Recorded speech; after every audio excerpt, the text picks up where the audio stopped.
So I've decided to do a little series of videos on some of the myths and kind of mistruths, kind of long-held views that people have had about dog training. Talk about them, explain maybe why they're not quite so right, or why they've been disproven, or why they're just completely wrong and a complete myth. I'm going to call it, wait for it, it's exciting, Myth Busting Monday.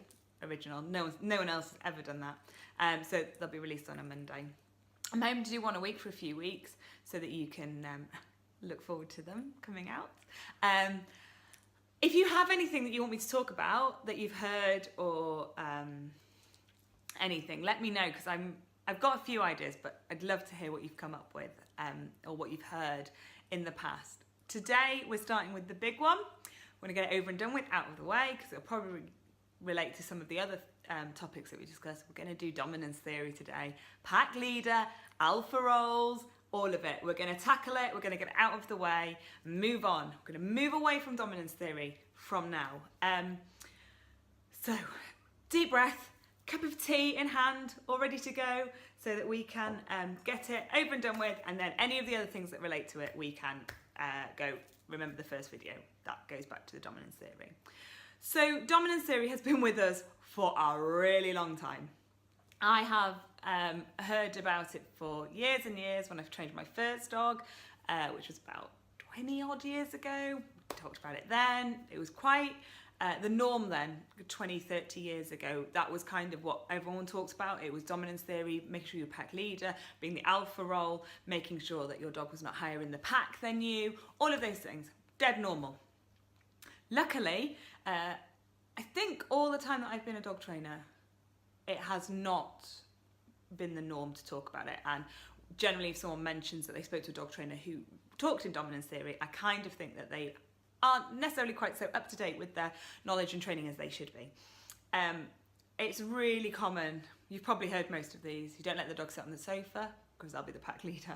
You don't let the dogs go through the door before you, because they'll be the pack leader. You don't let your dogs eat before you. I've been to loads of people's houses where they have to have a snack before their dog eats,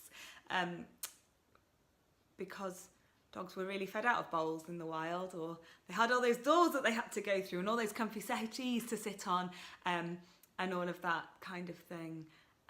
Yeah, exerting yourself as the pack leader, using a really dominant voice, as you can tell. It's not really me. I'm not really a dominant person. I'm not outgoing necessarily. I don't have a deep, booming voice. My dog sits on the sofa. She sleeps in our bedroom. She gets into bed with me every morning after a breakfast. She comes back up and we have snuggles in bed. My last dog used to like to sit on the top of the sofa with her head on my shoulder. My dog generally goes through the door before me, because I'm trying to get out, previously with a pushchair, now with a toddler. She doesn't want to take over the world, guys. She doesn't want to be pack leader. She just wants to have a really happy life. Thinking of dogs in a kind of pack structure with dominance and alpha roles being quite a big part of it, stems from dogs being thought of as pretty much domesticated wolves, which is just like thinking of humans as and thinking of humans as chimpanzees, basically, and going, well, if a chimp does it, then a human must have to do it. And I think you'll probably agree that that's not going to work so much. And I don't think many people would take on board any scientist who said, well, we'll do this because chimps do it. And so we shouldn't think of dogs as just wolves that live in our home, because that is so could not be further from the truth. Dogs self-domesticated. The tame ones came over to human settlements. They took the food. They tended to live close by to these human settlements thousands and thousands of years ago. They bred, and because tameness is an inheritable trait, they got tamer and tamer and tamer, and then we found uses for them, and then we started to feed them more and more, so they wanted to stay with us, and then because they were useful to us, they maybe guarded the settlement, or they helped round things up, or just got rid of the scraps so that there was less kind of intruders on the settlement. And so loads and loads of reasons why we work in this brilliant relationship between. And so that's where it came from. Now, there's a few flaws with the thinking of dominance theory. Wolves in the wild don't live in packs, they live in family groups. And I don't know about you, but the dad in the family, it's not an alpha, it's just a dad. And so thinking of them as an alpha doesn't really work. Wolves only form packs and hierarchies when in captivity, when they have strange wolves coming in and that aren't part of the family group. Dogs don't live in packs. Newsflash.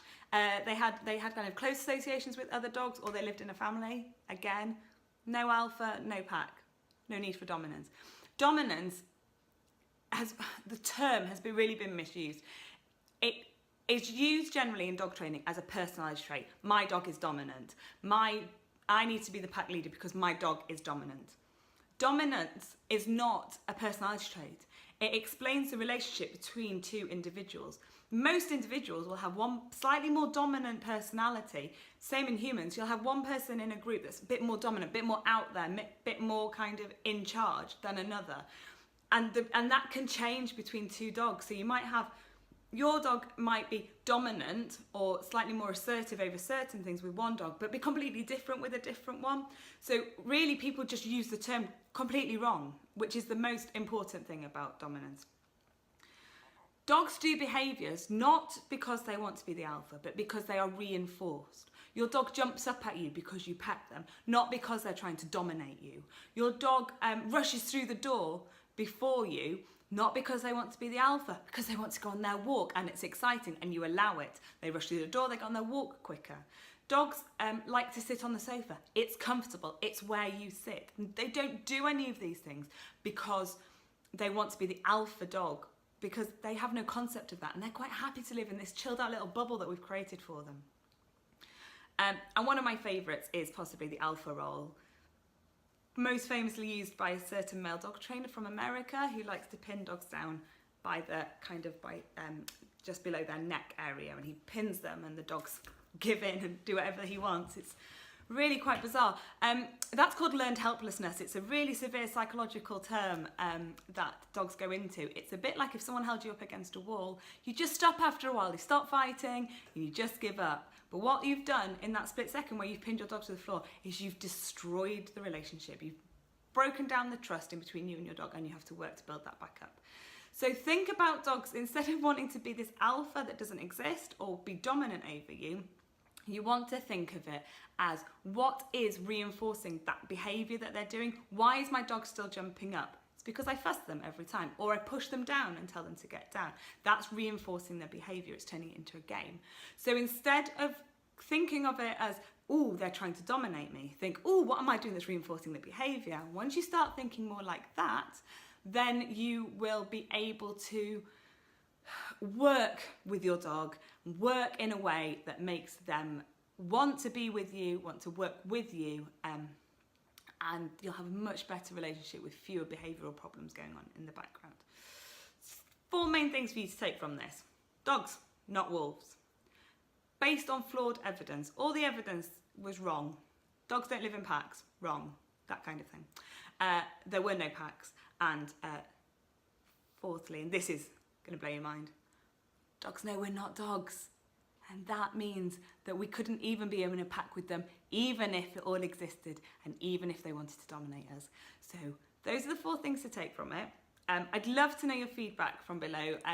Anything funny that you've heard that's been based on dominance. I've heard loads. I'd love to hear what you've heard too. Next week there'll be another video. If you've got something specific you want me to do it on, let me know. Or I will come up with something equally fascinating for you to listen to. I hope you've enjoyed it. I hope you found it interesting. And I look forward to hearing from you soon. Speak soon. Bye.